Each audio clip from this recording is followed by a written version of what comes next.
Mohammed Ghazni was a contemporary of Prithviraj Chauhan, Babur, Akbar, Rajendra Chola. Okay, ಒಂದು ನೆನ್ಪಿಟ್ಬಿಡಿ, ಮೊಹಮ್ಮದ್ ಗಜನಿ ಸೋಮನಾಥದ ಮೇಲೆ ದಾಳಿ ಮಾಡೋದು ಯಾವ ಒಂದು ವರ್ಷದಲ್ಲಿ? In which year Mohammad Ghazni attacked on Somnath temple? In the year 1025 first attack. Okay, Prithviraj Chauhan Mohammad Ghori ಬರೋದು ಯಾವ ಟೈಮ್ ಪೀರಿಯಡ್ದಲ್ಲಿ? 1192. ಹಾಗಿದ್ಮೇಲೆ ಇದು ಎಲಿಮಿನೇಟ್ ಆಯಿತು. ಬಾಬರ್ ಇಂಡಿಯಾಗೆ ಬರೋದು ಯಾವಾಗ? 1526. ಇದು ಎಲಿಮಿನೇಟ್ ಆಯಿತು. ಬಾಬರ್ ಆದಮೇಲೆ ಹುಮಾಯೂನ್ ಆದಮೇಲೆ ಅಕ್ಬರ್, ಹಾಗಿದ್ಮೇಲೆ ಇದು ಎಲಿಮಿನೇಟ್ ಆಯಿತು. ಉಳಿದದ್ದು ಯಾವ್ದು ಇವಾಗ? ರಾಜೇಂದ್ರ ಚೋಳ. ಇದನ್ನು ಹೇಗೆ ರಿಲೇಟ್ ಮಾಡಿ? It was Rajendra Chola. Okay, Raja Chola ಅಂತ ಬರ್ತಾನೆ ಫಸ್ಟ್. ಅವನು ಬೃಹದೇಶ್ವರ ಟೆಂಪಲ್ ನಿರ್ಮಾಣ ಮಾಡ್ತಾನೆ ಯಾವಾಗ? In the year 1010 AD. ಹೌದಾ? ಅವನಾದಮೇಲೆ ಬರೋನು ಯಾರು? ರಾಜೇಂದ್ರ ಚೋಳ. ಸೊ ಹಾಗಿದ್ದಾಗ ಸಿಂಪಲ್ ಆಗಿದೆ ಕ್ವಶನ್. ಈ ಒಂದು ಐಡೆಂಟಿಫೈ ಮಾಡಿ, 1025 ಐಡೆಂಟಿಫೈ ಮಾಡಿಬಿಟ್ರೆ ನಿಮ್ಗೆ ಏನಾಗುತ್ತೆ? ಇದೆಲ್ಲ ಎಲಿಮಿನೇಟ್ ಆಗಿಬಿಡುತ್ತೆ. Okay, next consider the following statements regarding Mughal administration. Mughal ಆಡಳಿತಕ್ಕೆ ಸಂಬಂಧಪಟ್ಟಂತೆ ಕೆಳಗಿನ ಹೇಳಿಕೆಗಳನ್ನು ಏನು ಮಾಡಿ? ಪರಿಗಣಿಸಿ. The Wazir looked after the revenue administration and the Bakshi looked after the military administration. ಏನಿದೆ? Wazir looked after the revenue administration. ಕೆಲವೊಂದು ಆಫೀಸರ್ಸ್ ಬರ್ತಾ ಇದ್ರು, ಡೆಲ್ಲಿ ಸುಲ್ತಾನೇಟ್ ಇರ್ಬೋದು, ಮುಘಲ್ಸ್ ಇರ್ಬೋದು, ಇಲ್ಲಿ ಮರಾಠಾಸ್ ಇರ್ಬೋದು, ವಿಜಯನಗರ ಎಂಪೈರ್ ಇರ್ಬೋದು. ಸೊ ಎಲ್ಲರೂ ಏನು ಮಾಡಿದ್ರು? ಅವರವರ ಡಿಪಾರ್ಟ್ಮೆಂಟ್, ಮಂತ್ರಿ ಪರಿಷತ್ ಅಂತ ಏನಿರ್ತಾ ಇತ್ತಲ್ಲ, ಪ್ರತಿಯೊಂದು ಇಲಾಖೆಗೆ ಪ್ರತಿಯೊಬ್ಬರು ಮುಖ್ಯಸ್ಥರು ಬೇರೆ ಇರ್ತಾಯಿದ್ರು. ಉದಾಹರಣೆ ತಗೊಳ್ಳೋದಾದರೆ ಇವಾಗ ಡೆಲ್ಲಿ ಸುಲ್ತಾನೇಟ್ ಟೈಮ್ದಲ್ಲಿ ಅರೀಜೆ ಮಾಮಲುಕ್ ಅಂತ ಇರ್ತಾ ಇದ್ದ. Who looked after the military administration.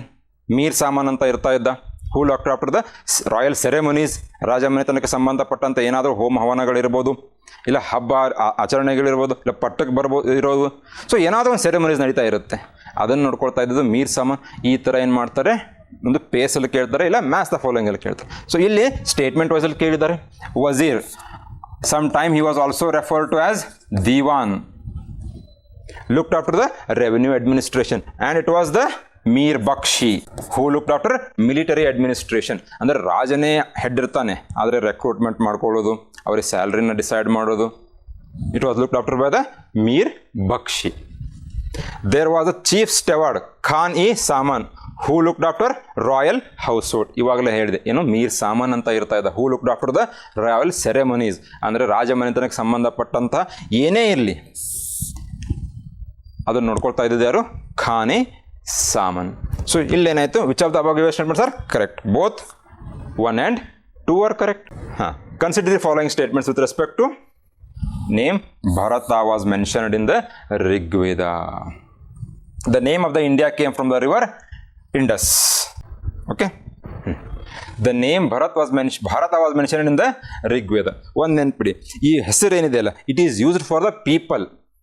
ಜನರು ಏನಿರ್ತಾ ಇದ್ರಲ್ಲ ನಾರ್ತ್ ವೆಸ್ಟರ್ನ್ ಫ್ರಂಟಿಯರ್ನಲ್ಲಿ, ಎಸ್ಪೆಷಲಿ ನಾರ್ತ್ ವೆಸ್ಟಲ್ಲಿ, ಅವ್ರಿಗೆ ಏನು ಮಾಡ್ತಾಯಿದ್ರು? ಭರತ ಅನ್ನೋ ಒಂದು ಪದವನ್ನು ಯೂಸ್ ಮಾಡ್ತಾಯಿದ್ರು. ಇಲ್ಲಿ ಋಗ್ವೇದದಲ್ಲಿ ಮೆನ್ಷನ್ ಆಗಿದೆ, the name of the India came from the river Indus. Which of the above given statements are correct? So the name Bharat ಅಂದರೆ ಇಲ್ಲೇನು, ಈ ಸ್ಟೇಟ್ಮೆಂಟಲ್ಲಿ ಏನು ಹೇಳ್ತಾ ಇದ್ದಾರೆ ಅಂದರೆ, ಒಂದು ಪ್ರದೇಶಕ್ಕೆ ಭಾರತ ಅಂತ ಕರಿತಾ ಇದ್ರು ಋಗ್ವೇದದಲ್ಲಿ ಅಂತ ಹೇಳ್ತಾ ಇದ್ರು. ಆದರೆ ಒಂದು ಪ್ರದೇಶಕ್ಕೆ ಅಲ್ಲ, ಯಾರು ಜನ ಅಲ್ಲಿ ನೆಲೆಸ್ತಾ ಇದ್ರಲ್ಲ ಅವ್ರಿಗೆ ಏನು ಮಾಡ್ತಾಯಿದ್ರು? ಋಗ್ವೇದದಲ್ಲಿ ಭಾರತ ಅಂತ ಹೇಳಲಾಗ್ತಾ ಇತ್ತು. The name of the India came from the river Indus. ಎರಡು ಏನಿದೆ? Which of the given statements are correct? Neither 1 nor 2. 61. The concept of Anuvrata was advocated by. The concept of Anuvrata, Jainism. Anuvrata ಅಂದರೆ ಏನು? Anuvrata means the 5 main teachings of Jainism. 5 main teachings of Jainism ಏನಿದಾವೆ ಇವು? Ahimsa, asteya, aparigraha, satya and brahmacharya. These are the 5 teachings. ಅವಕ್ಕೆ ಏನಂತ ಕರೀತಾರೆ? Anuvrata. It was advocated by Jainism. Okay, next question. Consider the following statements regarding Ashoka stone pillars. ಅಶೋಕನಿಗೆ ಸಂಬಂಧಪಟ್ಟ ಶಿಲಾಶಾಸನಗಳು. ಇನ್ನೊಂದು ನೆನ್ಪಿಡಿ, Ashoka was the first king of India who had direct connections with the people. ಎದರ ಮೂಲಕ? By issuing the pillars. ಇಲ್ಲೇನು ಪಿಲ್ಲರ್ಸಲ್ಲಿ ಏನು ಹೇಳ್ತಾ ಇದ್ದ? ಅವನೇನು ಇವಾಗ ಆರ್ಡರ್ಸ್ ಕೊಡ್ತಾನಲ್ಲ, ರಾಜ ಹೇಗಿರಬೇಕು, ಆಡಳಿತ ಹೇಗಿರಬೇಕು ಅನ್ನೋದ್ರ ಬಗ್ಗೆ ಏನು ಮಾಡ್ತಾ ಇದ್ದ? ಶಿಲಾಶಾಸನದ ಮೂಲಕ ತನ್ನ ಒಂದು ಆರ್ಡರ್ಸ್ನ ಜನರಿಗೆ ತಲುಪಿಸ್ತಾ ಇದ್ದ. ಎಲ್ಲಿ ಜನರು ಸೇರ್ತಾರಲ್ಲ ಅಲ್ಲೇ ಆ ಪಿಲ್ಲರ್ಸ್ನ ಏನು ಮಾಡ್ತಾಯಿದ್ರು? ಇಡ್ತಾಯಿದ್ರು. So they were monolithic.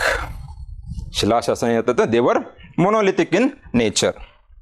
Okay, they are part of architectural structures. Architecture structures ಅಂದರೆ ಏನು? ಪ್ಯಾಲೇಸ್ ಕನ್ಸ್ಟ್ರಕ್ಟ್ ಮಾಡೋದಕ್ಕಾಗಲಿ, ಇಲ್ಲ ಯಾವುದೋ ಒಂದು ಬಿಲ್ಡಿಂಗ್ ಕನ್ಸ್ಟ್ರಕ್ಟ್ ಮಾಡಲಿಕ್ಕೆ ಯೂಸ್ ಮಾಡ್ತಾ ಇರ್ತಕ್ಕಂತಹದ್ದು ಭಾಗವಾಗಿತ್ತು ಯಾವುದು? ಶಿಲಾಶಾಸನ ಅಂತ ಹೇಳ್ತಾ ಇದ್ದಾರೆ. ಆದರೆ ಅಶೋಕ ಏನಕ್ಕೆ ನೀಡ್ತಾ ಇದ್ದ ಶಿಲಾಶಾಸನಗಳನ್ನ?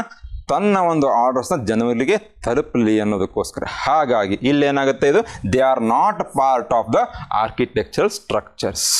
ಪಿಲ್ಲರ್ಸ್ ಅಂದ ತಕ್ಷಣ ನಮ್ಗೆ ಏನು ತಲೆಯಲ್ಲಿ ಬಂದ್ಬಿಡುತ್ತೆ? ಯಾವುದೋ ಒಂದು ಬಿಲ್ಡಿಂಗ್ ಕನ್ಸ್ಟ್ರಕ್ಷನ್ ಮಾಡ್ಲಿಕ್ಕೆ ಪಿಲ್ಲರ್ಸ್ ಯೂಸ್ ಮಾಡ್ತಾ ಇದ್ರು, ಆದರೆ ಅದಕ್ಕಲ್ಲ.